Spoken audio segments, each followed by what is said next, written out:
As we told you yesterday, the effort to criminalize conservatism, the effort to delete debate, the effort to denounce discourse has been the MO of the left-wing media for decades. And as the press has pushed narrative over news, as left-wing charlatans have used lawfare to threaten, intimidate, and coerce conservatives into silence, our nation inches ever closer to a country that resembles Soviet Russia or communist China, not the United States of America.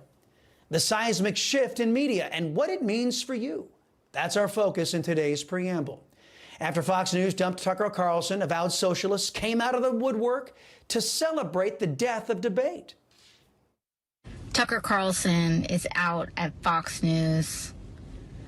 Couldn't have happened to a better guy. Deplatforming works, and it is important. Whew.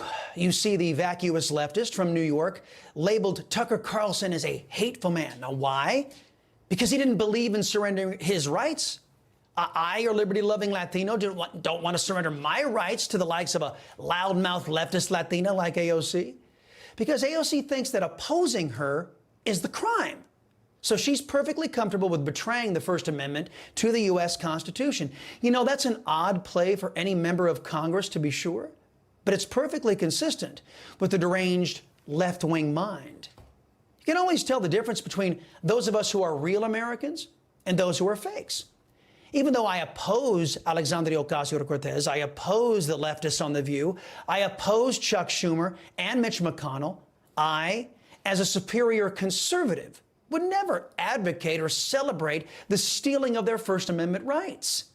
It was I and other conservatives who said Whoopi Goldberg should not be fired after her controversial anti-Semitic statements, among other hate-filled statements. I, as a conservative, know that so-called hate speech is protected speech. I'm a real American. I want to stress I have no inside knowledge of this. I'm theorizing based on available data.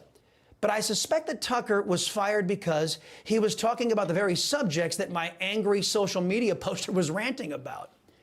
Carlson just interviewed President Trump. Tucker was also giving the full story of the January 6th riot, hidden by the likes of Mitch McConnell, the Democrats, and the White House, with no explanation. For this, among other things, it seems Fox got rid of Carlson.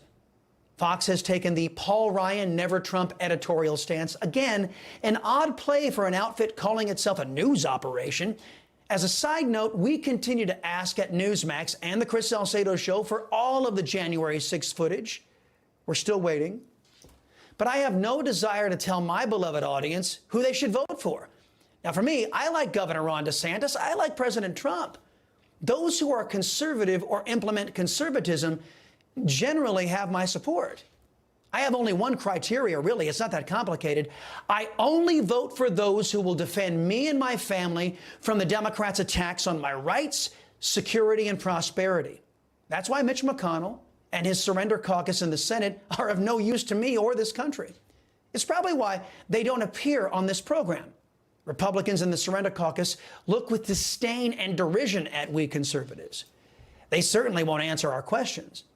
They've adopted the Democrat mindset, wanting to tell us what to do, not the other way around. And it seems, according to social media posts and their own on-air hosts, that conservative viewpoints are no longer welcome at Fox. It appears that only Republicans who surrender to Democrats are welcome. People are saying I am done with Fox. And then I heard this morning on Fox and Friends, I was watching it. They never have me on anyway, so I can talk about them. And I'm not afraid of that. I'm not going to be controlled by, oh, shoot, I might hurt. No one should be. Yeah, who cares? So they were talking about the difference of, we need to give moderate Republicans a chance because, it's the MAGA Republicans that may be the problem. And that was the angle they were talking about on Fox and Friends. And I was like, okay, you guys fired Tucker Carlson. You guys did this, you caved to the woke mob, and then you want to turn on MAGA? Be my guest. Okay, it's just like AOC said. It's all about deplatforming. It's about silencing debate because left-wingers have nothing good to push, nothing that will make your life any better. And you know what? They know it. So instead of convincing you to vote against your family's best interests, they just prefer to deny you a choice. and silence their opposition instead. It's the reason why the Democrats won't schedule debates in their primaries. No choice for you, Democrat voters, unless you want to slaughter your child, then, you know, in the womb. That all day long, though, they're about choice on that. Sadly, the left has found another way of silencing their critics through politically motivated lawsuits. I don't know how you feel about Fox News, but I'll go in on what I think. What they've done is they caved to the woke mob. They absolutely caved to the woke mob because all these lawsuits, they have the Dominion lawsuit, they have all these other lawsuits coming in. And this is the left. This is how that we faced it. We still face it. Oh, we're seeing it with the Hunter Biden lawyer letter trying to deplatform you. Oh, yeah. This is what they do. It's lawfare. It's lawfare. And they remember they tried to get me off the ballot. Thank God for you. To save democracy. Yes. To save democracy, they tried to get you off the ballot. Right. It's not a very sophisticated strategy. Democrats call their political opponents Nazis, so then their Antifa and BLM thugs can beat up those falsely accused, only to have weak or corrupt police departments and DAs drop those charges.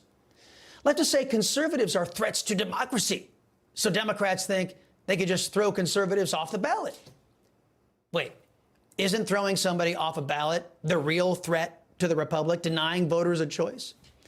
But lawfare, folks, it's real. Lawfare is real. President Trump is living it now and will continue living it right on through Election Day. Texas Attorney General Ken Paxton has been living with it nearly 8 years, with his accusers actually denying him his constitutional right to a speedy trial. And Tucker is getting sued, too, by a former producer. Here is Abby Grossberg over at MSNBS accusing Tucker of one of the greatest sins anyone on television can be accused of, according to left-wingers. There is a feeling of justice, but it's only partial. Why did you go work for him? I was working with Maria Bartiromo at the time. I knew as a female that I would never get the executive producer title there, working on that show. The opportunity came up to go to Tucker, and it was a promotion. I would be overseeing a team. I would also be overseeing 3 different platforms.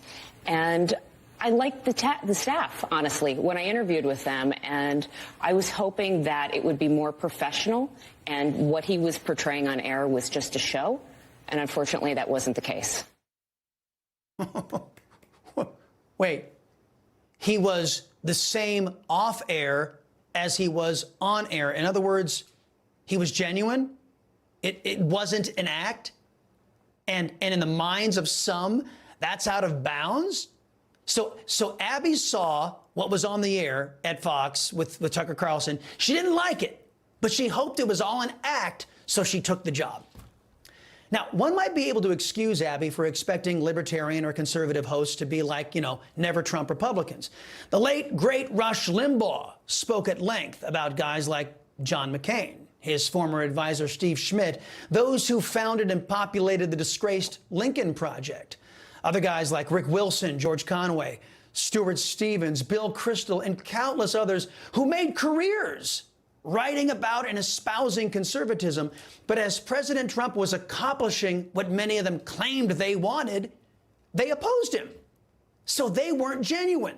They pretended to want constitutional conservatism implemented, but in real life, when they saw it implemented, it turns out they never really wanted it. Seems like Limbaugh was onto something, as he was always on the cutting edge of societal evolution. It was folks like many of the infamous 18 Senate Republicans who voted to fully fund all of the government-sponsored malfeasance being dished out by Joe Biden, his regime, and the Democrat Party. Malfeasance that one whistleblower is revealing. Today, a whistleblower tells a House Judiciary Subcommittee that the U.S. government has become the middleman in an illegal alien child trafficking operation. Under Democrats, the United States government has been reduced to pimps, delivering innocent children into forced labor or worse. Republicans who voted to fully fund this disgrace and then wipe their hands of oversight, these are now the so-called Republicans coveted and we presume covered for over at Fox. As for me, when I hear communism being pushed, I will continue to call it out. Rebecca put a teacher's creed into words when she said, "There's no such thing as someone else's child. No such thing as someone else's child. Our nation's children are all our children." No real American believes in that collectivist tripe. No American will look at Joe Biden, who screwed up his own kids, and say that he's correct in saying our kids belong to the state. On this program, you will hear me oppose, decry, and highlight every encroachment on our rights, safety, and security being pushed by the socialists in the Democrat Party and their compromised leader. Now, if you're looking for the Surrender Caucus, they can now be found at Fox News.